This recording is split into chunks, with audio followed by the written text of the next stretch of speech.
El problema de la economía no son los salarios de los directivos. El problema de la economía es el expolio fiscal para mantener una masiva red clientelar de aristócratas del gasto político que viven de los ingresos fiscales que generan los productivos.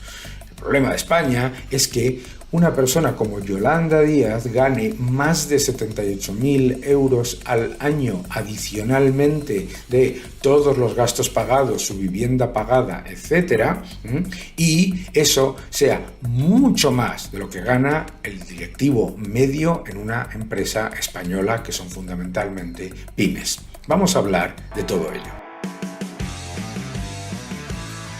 Lo de Yolanda Díaz no tiene nombre. O sea, no es una casualidad, es una política que es la de defender la envidia, el rencor y el enfrentamiento.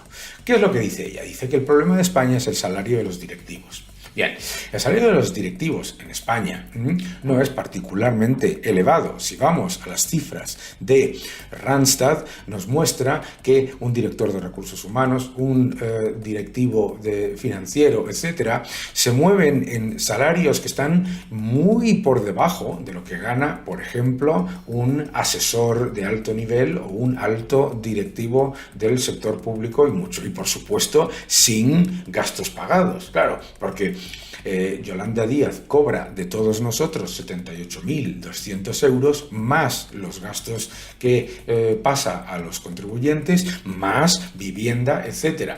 Mientras que, por ejemplo, una figura esencial para la buena marcha de la empresa, según Randstad, que es el consejero delegado, percibiría unos 100.000 euros brutos al año en pequeñas empresas, que son la inmensa mayoría de las empresas de España. Y eso, por supuesto, con toda la cantidad de riesgos, trabajo, etcétera. Una persona que además está produciendo, porque recordemos que lo que hace Yolanda Díaz es vivir de los que producen.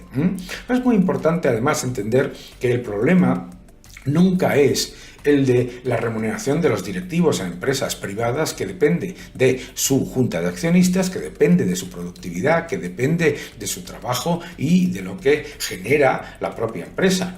No podemos olvidar que, por ejemplo, algo tan importante como un director de recursos humanos en España se mueve entre los 60.000 euros en las empresas pequeñas y los 160.000 euros brutos anuales. Atención a esto, según Randstad, pero es que esto es muy lejos de lo que gana del contribuyente, toda esa maraña de gasto clientelar y de personas que están alrededor del poder político, porque recordemos este factor esencial.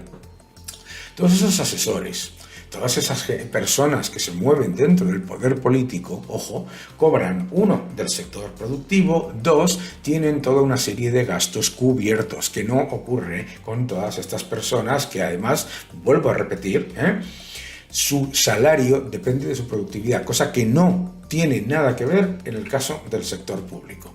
¿Significa esto que no tiene que haber salarios decentes en el sector público? Para nada. ¿Significa esto que no tiene que haber directivos en el sector público? Para nada. Pero decir que el problema de España son los directivos del sector privado, cuando España es un país que tiene un 85% de pequeñas y medianas empresas, que son fundamentalmente microempresas, que ni siquiera son estos niveles, estamos hablando de estos niveles para empresas ya consolidadas e importantes. La inmensísima mayoría de las empresas de España son microempresas, en las que el propio empresario es a la vez trabajador, es a la vez consejero delegado, director financiero, recursos humanos y de todo. Pero es que tenemos que entender que es completamente falso que en España haya un problema de excesiva remuneración de los directivos.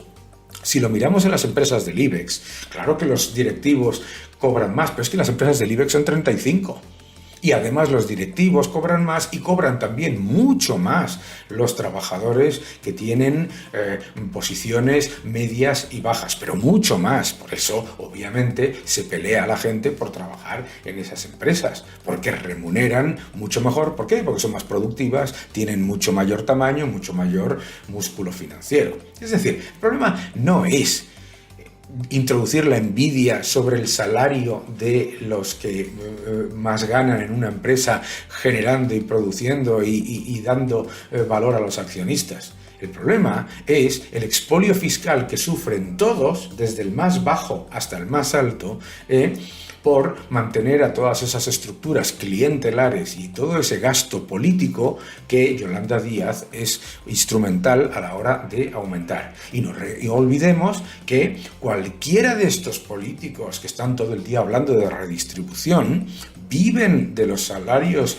y de los ingresos fiscales que generan esas empresas, y lo más importante, cobran mucho más comparado con su productividad de lo que cobran los directivos en el sector privado.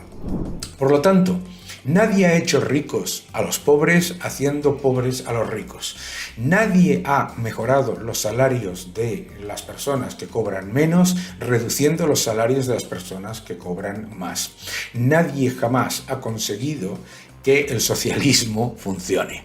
Pero lo que Yolanda Díaz tiene que hacer urgentemente es dejar de interferir en lo que hacen las empresas privadas, primero porque debería estar preocupada por el hecho de que hay 50.700 empresas cotizando menos que cuando llegó Sánchez a la Moncloa. Debería estar preocupada por el hecho de que un salario de 1.100 euros al mes neto para el trabajador le cuesta a la empresa prácticamente 2.000 euros al mes. Debería estar preocupada porque la inmensa cantidad de impuestos que ha añadido al trabajo, a directos e indirectos, toda esa cantidad de impuestos hacen que los trabajadores tengan menos renta disponible y que España esté perdiendo en renta per cápita con respecto a los países de la Unión Europea. En vez de pensar en expoliar a los que producen más, lo que debería hacer es defender que haya más empresas, más directivos y con ello, desde luego, mejores y mayores salarios para todo. Dejar que las empresas inviertan. Nunca, jamás va a conseguir que mejoren los salarios más bajos con una estructura clientelar y de gasto político como la que están aumentando, en la que lo que están haciendo literalmente es un sistema de privilegios de una aristocracia del gasto público que encima va y ataca a los que le generan los ingresos para sobrevivir, porque esta es la clave. Y recordemos, si miramos los salarios medios en empresas pequeñas y medianas, que son la inmensísima mayoría de las empresas de España, ojo, son muy inferiores a los salarios que reciben, incluidos los gastos, incluidos los pagos que reciben a cuenta y todos los gastos que le cubrimos los contribuyentes son muy inferiores a los de los políticos. Así que no te engañen. El problema de España no son los salarios de los directivos. Tampoco es el problema de España el salario de los directivos del sector público. El problema de España es el expolio fiscal y el destrozo a la actividad empresarial que lleva a cabo el intervencionismo. Que no te engañen.